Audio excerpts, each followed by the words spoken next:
What is a disciple-making movement? Hi, welcome to today's little lesson. So glad that you join me once again. We're going to talk today in our short time together about disciple-making movements. Of course, we know that Jesus wants us to make disciples. He told his disciples, go make disciples, teach them to obey all that I've commanded you. So therefore, one of the things that Jesus' disciples taught their disciples is to go make disciples, teaching them to obey all that Jesus commanded. So it's a generational discipleship commandment, and every Christian should be involved in the making of disciples, which of course starts with sharing the gospel and leading people to Christ and then helping them grow in Christ. I'm sorry to say that that's off the radar of so many professing Christians, even though how can you argue against the fact that that's entirely biblical? And we see that in other spots in the New Testament. Paul wrote to Timothy, the things, Timothy, which you have heard and learned from me, these entrust to others who will be able to instruct. These instruct to faithful men who will be able to teach others also. So you see 4 generations in 2 Timothy chapter 2 and verse number 2. Paul, Timothy, as well as the others who were with Timothy, because Paul said, Timothy, the things which you've heard me say in the presence of many witnesses. So that's the 2nd generation. These entrust to faithful men. So everyone like Timothy in that 2nd generation, it was expected to entrust what they learned to faithful men who would be able to teach others also. So God envisioned a chain of discipleship.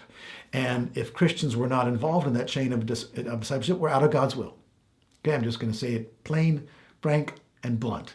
We're out of God's will. We need to be involved in the chain of discipleship that God envisioned.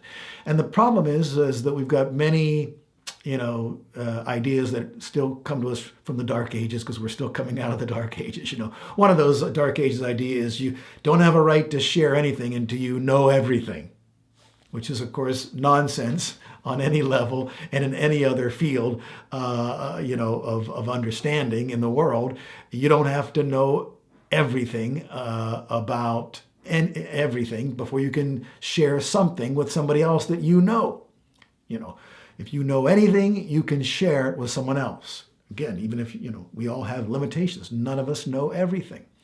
And so we have this idea that the only ones who can make disciples are the people that have been, to Bible school or seminary, and they're the trained professionals because they know so much, and they've been to school for this, et cetera, et cetera.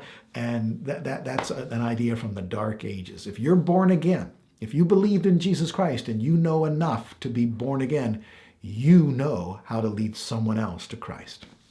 That's indisputable. Because you say, well, I don't know what the gospel is. Well, how could you be born again? How could you be saved if you don't know what the gospel is? What did they share with you that you believed? So you could tell someone that much. And so don't buy into the lie that you have to know everything before you share anything. And so what is a disciple-making movement? Well, this is a phrase that's been coined in the last few years of these kinds of generational movements where disciples make disciples, and they train their disciples to make disciples, and they train their disciples to make disciples, and it just goes on and on and on. I was talking to a pastor in Cuba not 2 months ago, and he was telling me that they've been able to track 16 generations of Christians in their disciple-making movement. Okay? And so it's possible. It's happening all over the world.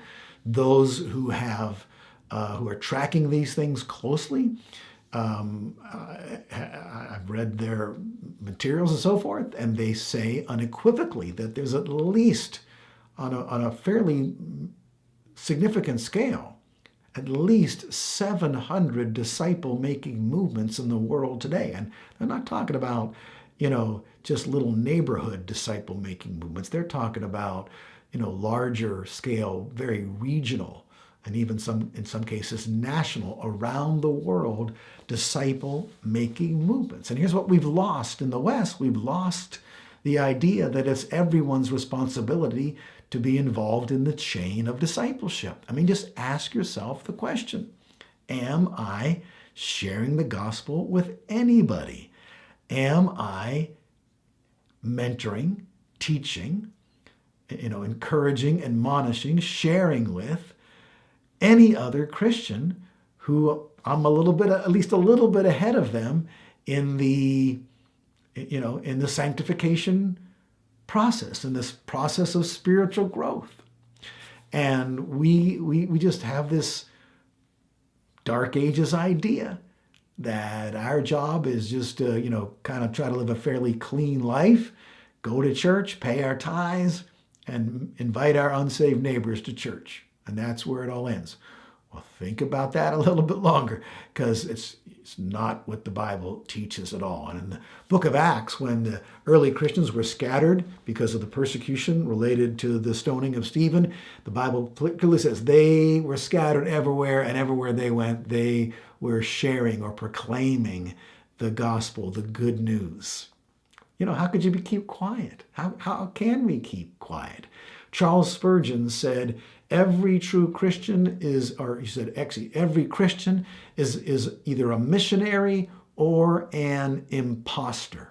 That is, you're an imposter Christian. He said, a person who thinks highly of Christ, highly appreciative of Christ, cannot possess a tongue that is silent about Christ.